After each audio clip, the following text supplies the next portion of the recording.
We've been tuned in all week to the developments on Capitol Hill and to the questions you're seeking answers to.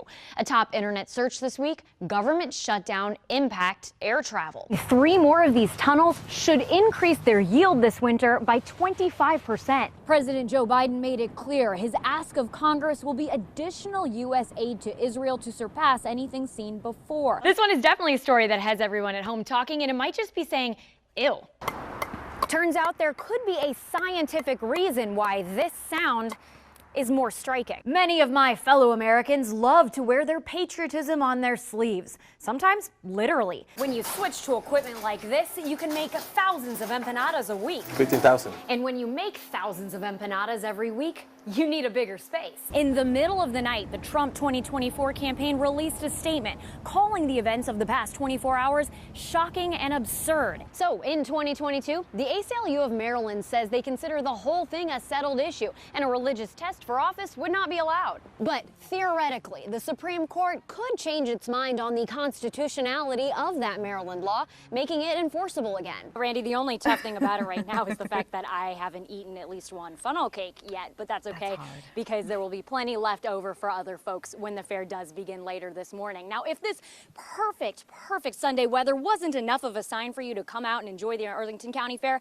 how about a literal sign? Wisdom, pay attention to this because you've got a lot of shopping to do. It sounds like online ordering has its pros and cons. I mean, sure, you can skip the lines, the crowds, the traffic by scrolling through your shopping list. And they have kept out here despite the fact that it came down not what they were hoping for. Again, with this Dobbs versus Jackson Women's Health Center overturning the precedent set forth by Roe v. Wade, a victory for the anti-abortion rights movement for the past 50 years or so, and they celebrated it like a victory. We saw bottles of champagne actually popping up there behind me, and then at the same time that was happening, folks on the other side, we saw people collapsing in tears. We saw them hugging each other. So to reiterate that the word emotion, that's pretty much the best word for this right now. However, when you talk about a victory, that sounds like it's an end point, and that's not how a lot of the folks on the pro-abortion access side have been framing things. 002. In case you somehow hadn't heard, pickleball is really popping off. Hitting a ball is a very visceral behavior. But it's that noise that has some folks really ticked off. Neighbors of converted courts say compared to typical tennis, this hybrid of tennis, ping pong, and badminton makes more of a racket. The noise is 15 hours a day, 7 days a week. It's just too much. Turns out there could be a scientific reason why this sound is more striking. You do feel this versus that very, very different. Professor Kaushik Sarkar studies complex sonic problems, but hypothesizes this one is simple. A hard plastic outdoor pickleball regularly produces a more resonant pop, More muffled sound. than a softer tennis ball. The pickleball is hard, and the paddle itself is also hard, whereas the tennis ball is soft, and it has a string which can deflect there.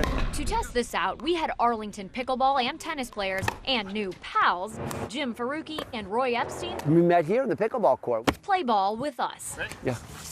Measuring 37, 48, 10 strikes of a tennis ball and racket, 68. and 10 of a pickleball and paddle. You could hear a difference. Our sound level meter picked up slightly louder hits from pickleball, but overall the measurable volume up close was similar. We brought the sound level meter across the street to check noise from nearby neighborhoods. We found the pickleball court emits a pretty steady stream of about 40-45 decibels or so. Below the average of 55 decibels throughout a day, the EPA says, quote, impact health and welfare. But keep listening. The loudness is just one component. Another is frequency or pitch, how low and deep or high and sharp a sound is. Slowly, lower frequency, quickly, higher frequency. So we measured that too. The tennis ball is a lower frequency than what our ears are most sensitive to, seen in these wider sound waves, while the pickleball strike is higher pitched. You can see the narrower sound waves. So our ears catch more of the noise it makes, and the clamor is clearer from farther away. And then the question is psychology. Sarkar and Professor Braxton Boren explain some sounds can just be scientifically annoying. Automobiles, HVAC systems, things that are running continuously. We have a lot of noise, but a lot of it is very continuous noise. But things like pickleball, things that are more impulsive with like unpredictable spikes where there will be some noise and then some silence and then some noise. It's like the dripping faucet that almost like continues jarring your attention around. We looked at the research showing a few factors contribute to someone's audio irritation, including the sound's irregularity, what a person's doing when they hear it, and whether they believe the sound belongs in their environment. Both of them might be annoying to some people.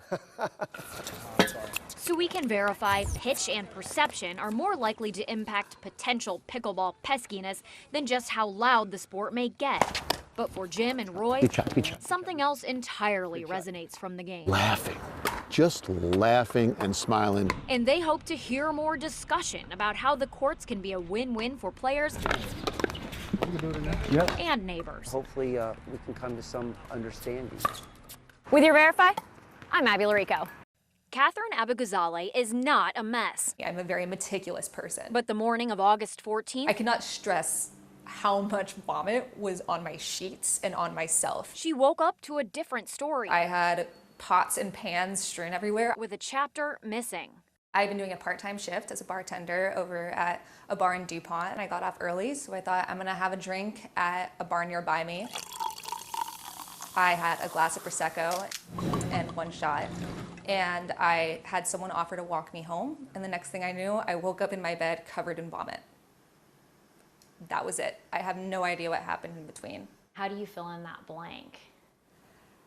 I hate thinking about it. I lost 8 hours, I guess. The prior night's blackout stretched to a gray, foggy day. It was like the worst hangover of my life, and I felt so ashamed. Shame is a pretty intense feeling to have. The only thing I could think of was I did something stupid. Did you know the person who walked you home? No. Any concern about that? Yes. After a few days, concerned enough to call her doctor. She was like, that doesn't sound like a hangover to me. That sounds like someone slipped something in your drink. Something may have occurred that should not have occurred. Dr. Romas Boividas did not treat Catherine, but the clinical counselor with American Addiction Centers knows her symptoms. It's very hard to track. The symptoms are going to mimic alcohol intoxication. The National Office on Women's Health describes typical drugged drink symptoms, things like dizziness or difficulty speaking or moving. And the typical drugs used impact people differently and pass through the body quickly. That's the problem with some of these drugs. They won't be detectable in your urine or your blood. It is often hard to prove. And in that shadow of doubt, Dr. Suzanne Swan says victims get lost. It is more common than most people realize. The University of South Carolina psychologists surveyed more than 6,000 college students in 2016. Almost 8% said they believe they had their drink spiked at some point, most never seeing a doctor or reporting it. And people who responded they had drugged someone often said it was just for fun. People just sort of don't think about the potential consequences. Why didn't you file a police report? At that point, I had peed out whatever was in my system. I had purged it. I didn't have any chemical proof. But she did share her story on Twitter. I knew that if I shared those things, maybe if this happened to a person who read it, that they would go to the hospital instead. And even if it only reached like 100 people, that would make it totally worth it. Instead, here are some of the symptoms of a spiked drink that I wish I knew beforehand and was never told. She reached nearly 200,000. The same thing happened to me in undergrad about 1 million years ago. This can happen to all of us. This happened to me. My bank account was empty after lots of 500 withdrawals. People saying that I didn't know this information, or I had kids and I told them about the dangers of this. People just don't believe men or women when they talk about this, because they say, oh, you were just drinking too much and you want to have an excuse. And this is not me giving a free pass to everyone to do whatever they want. But if you think something is wrong, trust your gut a bit. Finding a truth in her lost hours. It's not your fault, but you need to know what happens when or if it does happen. Abby Llorico, WUSA 9.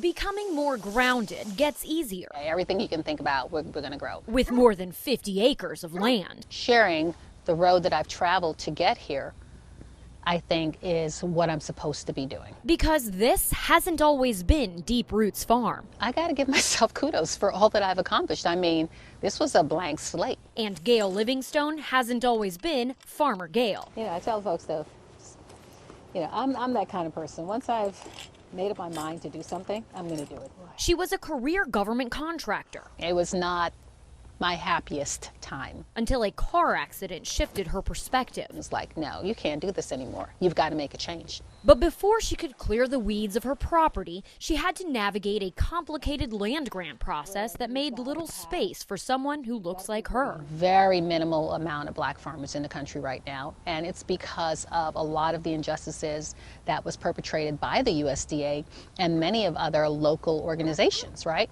And so, to me, it's if you want to correct those past wrongs, the minute you get an application and it says black as the ethnic group, that application needs to be expedited. Why do you think that it's important for black women to farm?